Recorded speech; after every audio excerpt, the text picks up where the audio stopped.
ఈరోజు నేను మీ ముందు ప్రస్తావించబోయేటటువంటి అంశం ఏమిటి అంటే మస్జిద్ల యొక్క ప్రాధాన్యత. మనం పరిశీలన చేశామనుకోండి, మస్జిద్ అనేది అరబీ పదం.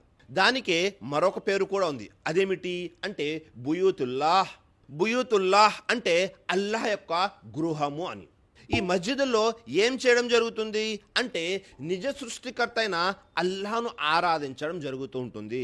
కాబట్టి దీనిని మస్జిద్ అని చెప్పడం జరిగింది, మరియు బుయూతుల్లాహ్ అల్లాహ్ యొక్క గృహాలు అని చెప్పడం జరిగింది.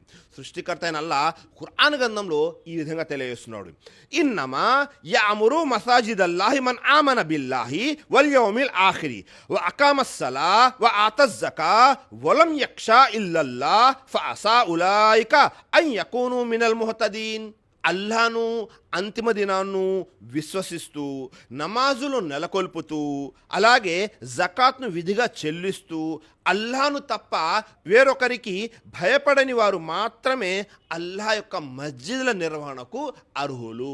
సుబ్హానల్లాహ్.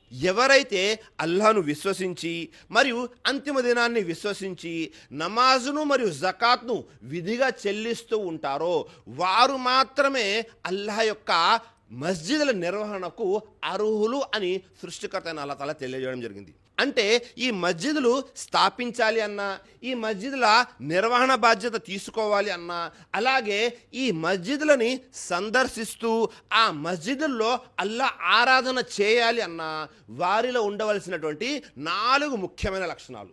వారు అల్లాహ్ను మరియు అంతిమ దినాన్ని విశ్వసిస్తారు, నమాజ్ను మరియు జకాత్ను తప్పకుండా నెరవేరుస్తూ ఉంటారు సోదరులారా. కాబట్టి ఎవరెవరైతే ఈ మస్జిదుల యొక్క నిర్వహణ చేస్తూ ఉన్నారో లేకపోతే మస్జిదుల్లో ఆరాధన చేస్తున్నారో వారు తమను తాము పరీక్షించుకోవాలి. ఏ విషయంలో అంటే మనము ఈ 4 విషయాల పట్ల విధిగా ఉన్నామా లేదా అనేది.